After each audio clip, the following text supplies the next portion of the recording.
wabarakatuh. Salam dan bahagia.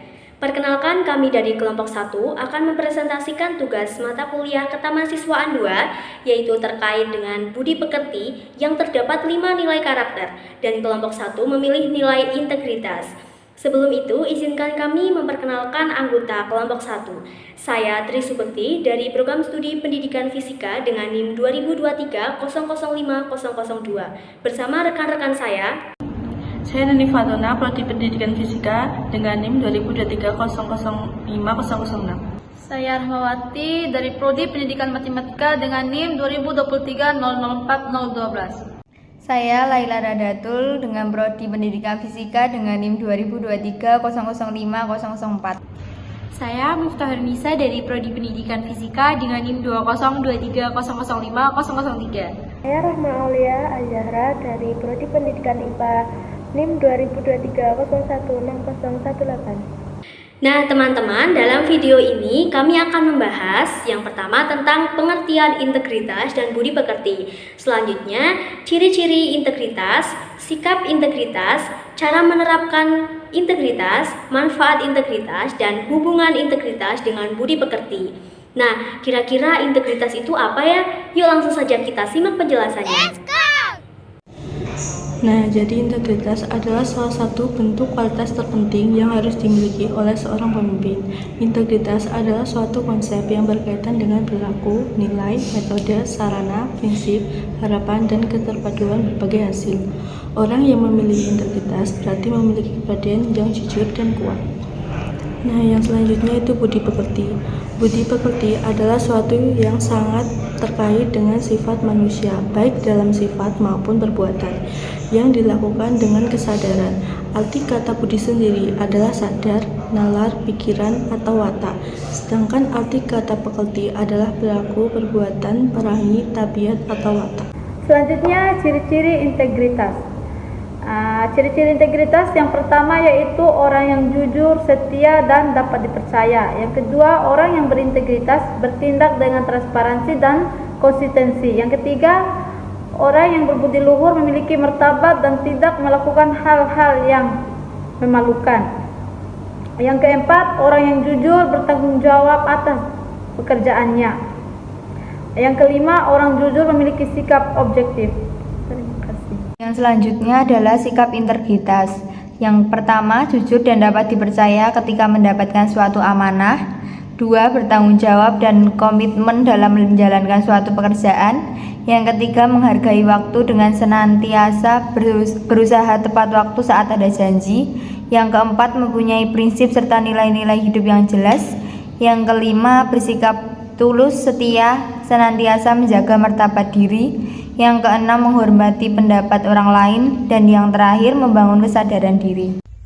Materi yang selanjutnya yaitu cara menerapkan integritas dalam kehidupan sehari-hari. Yang pertama yaitu selalu mematuhi peraturan yang ada. Peraturan yang ada di lingkungan keluarga, lingkungan masyarakat, lingkungan tempat kita belajar, lingkungan tempat bekerja, dan tentunya menaati peraturan yang ada di negara kita. Dengan kita menaati peraturan tersebut, maka kita sudah mengamalkan atau menerapkan integritas.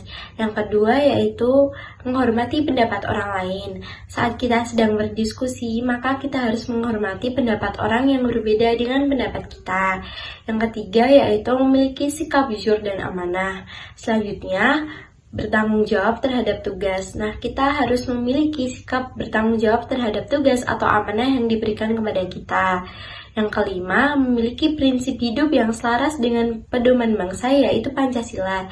Sebagai warga negara, kita harus memiliki prinsip hidup yang selaras dengan pedoman bangsa kita yaitu Pancasila. Yang keenam yaitu memiliki sikap disiplin waktu.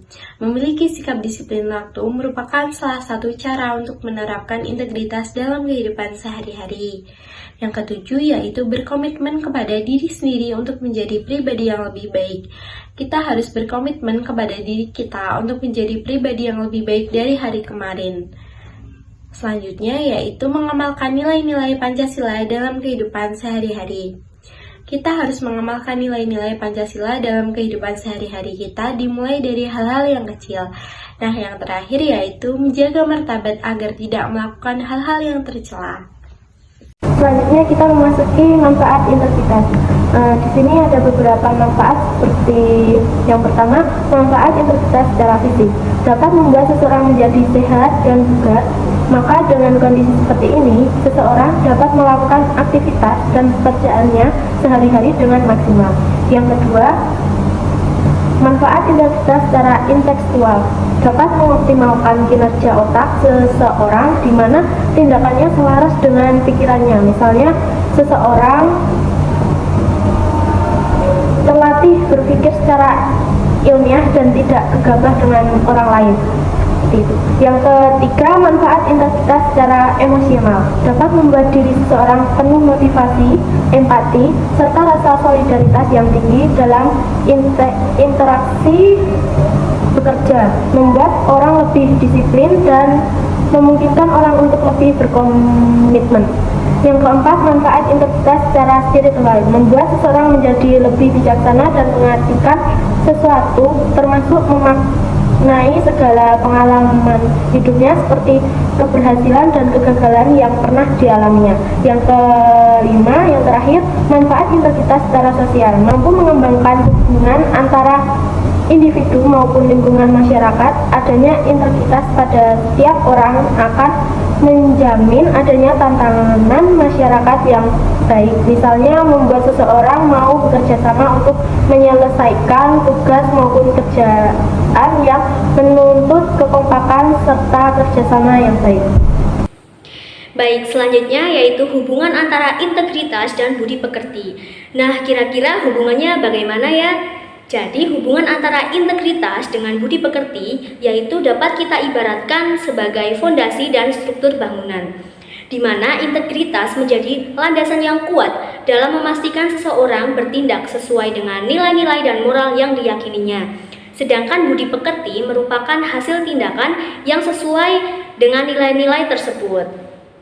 Dengan adanya integritas dapat menyelaraskan antara apa yang kita pikirkan, ucapkan, dan tindakan. Kemudian, seseorang yang mempunyai integritas, dia dapat membangun kepercayaan dan kredibilitas dalam berinteraksi dengan orang lain.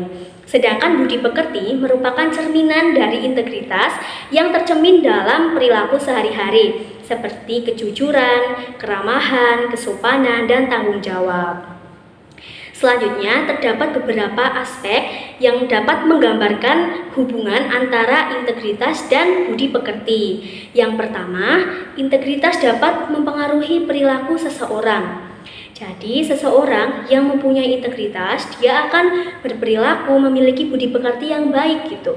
Jadi, integritas itu sangat mempengaruhi terhadap perilaku ataupun budi pekerti seseorang. Yang kedua, integritas dapat membangun kepercayaan. Seseorang yang mempunyai integritas, dia akan lebih dipercayai oleh orang lain. Atau dengan kata lain, orang lain akan percaya terhadap orang yang memiliki integritas, bahwa orang itu selalu melakukan hal-hal yang benar begitu. Selanjutnya yang ketiga, integritas itu dapat membuat seseorang konsisten antara ucapan dan tindakan. Jadi seseorang yang mempunyai integritas, dia akan konsisten antara ucapan dan perbuatannya. Jadi dia tidak hanya mengatakan saja, tetapi dia juga melakukan tindakan yang sesuai dengan apa yang dia ucapkan begitu. Selanjutnya yang keempat, integritas dapat membuat seseorang mengambil keputusan berdasarkan etika. Jadi semisal dalam suatu musyawarah, orang yang mempunyai integritas, dia dapat menghargai setiap perbedaan pendapat ataupun ide orang lain.